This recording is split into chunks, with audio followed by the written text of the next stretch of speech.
యేసుక్రీస్తు నామములో ఒలివ మినిస్ట్రీ ప్రేక్షకులందరికీ మరొకసారి ఉదయకాలములో మీకు వందనాలు తెలియజేస్తున్నాను. ఉదయకాలములో మీరంతా బాగున్నారు కదా? మీ అందరూ క్షేమంగా ఉండాలని మీ కొరకు ప్రార్థన చేస్తున్నాను. ఈ ఉదయకాలంలో దేవుని వాక్యమును మనం ధ్యానించుకున్నాం. యేసుక్రీస్తు వారు శరీరధారిగా భూమి మీద జీవించినటువంటి దినాలలో ఆయన అనేకమైనటువంటి ప్రదేశాలు తిరుగుతూ ఉన్నప్పుడు ఒక పరిసయ్యుడు యేసు ప్రభు వారిని ఇంటికి భోజనానికి పిలిచాడు. భోజనానికి పిలిచినప్పుడు పరిసయ్యుడు అనే పదం అక్కడ రాయబడింది. ఆయన పేరు సీమోను. తర్వాత ఇంకొక పేరు రాయబడింది, పాపాత్మురాలు అని రాయబడింది. ఆమె పేరు మరియా.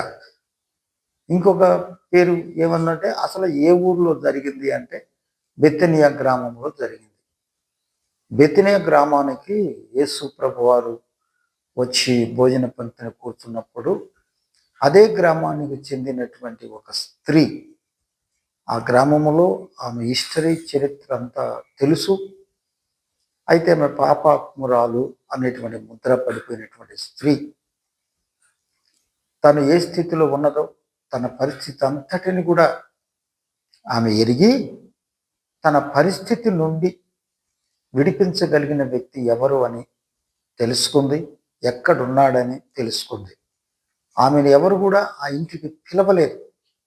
పిలవకపోయినా తనున్న పరిస్థితి నుంచి, తనున్న స్థాయి నుంచి విడుదల పొందాలనేటువంటి ఆకాంక్ష కలిగి పిలవకపోయినా యేసుక్రీస్తు ఉన్న స్థలానికి ఆమె రాగలిగింది.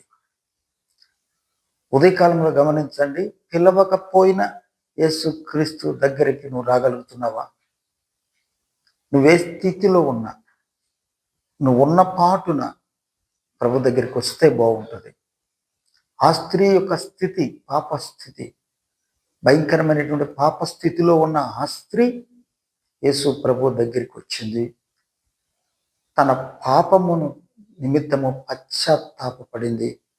ఆ పశ్చాత్తాపం యొక్క కన్నీళ్లతో ఆయన పాదములు తడిపింది, తల వెంట్రులతో తుడిచింది. చూడండి, కానీ యేసుక్రీస్తును ఇంటికి ఆహ్వానించగలిగాడు, కానీ ఆ ఇంటికి భోజనానికి పిలిచిన వ్యక్తి హృదయంలోకి ఆహ్వానించలేదు. యేసుక్రీస్తు ఫలానా స్థలంలో ఉన్నాడు అనే వార్త విని ఎవ్వరూ పిలవకపోయినా తనకు తానుగా వచ్చి తన పాప స్థితి నుంచి విడుదల పొంది యేసు ప్రభువుని చేర్చుకొనగలిగింది. నిజంగా గమనిస్తున్నారా? చాలామంది ఈ జీవితాలు యేసుక్రీస్తును హృదయంలో చేర్చుకోవటం లేదు, కానీ ఇంట్లో చేర్చుకుంటున్నారు. హృదయంలో చేర్చుకుంటేనే నెమ్మది ఉంటుంది, సమాధానం ఉంటుంది, సంతోషం ఉంటుంది. ప్రతి ఒక్కరికి సమాధానము, నెమ్మది, సంతోషం కావాలి అంటే ఉదయకాలంలో యేసు ప్రభు దగ్గరికి రండి. యేసు ప్రభుని మీ హృదయంలో చేర్చుకోనండి. యేసు ప్రభు ఎవరి హృదయంలో ఉంటారో వారి జీవితాలు బాగుపడతాయి. హృదయంతో పాటు వారి ఆరోగ్యం ఉంటుంది, ఆర్థిక పరిస్థితులు మెరుగుపడతాయి. ప్రతి సమస్య నుంచి ప్రభుని యేసుక్రీస్తు విడిపించగలడు.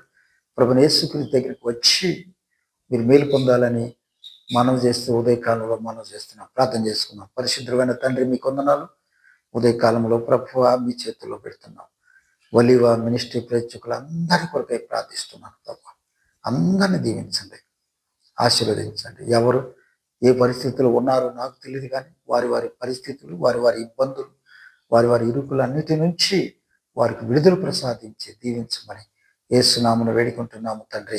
ఆమేన్. తండ్రి అయిన దేవుని ప్రేమయు, ప్రభువైన యేసుక్రీస్తు కృపయు, పరిశుద్ధాత్మ సహవాసం ఇప్పుడు ఎల్లప్పుడూ సదాకాలం మనందరికి తోడై ఉండి నడిపించును గాక. ఆమేన్.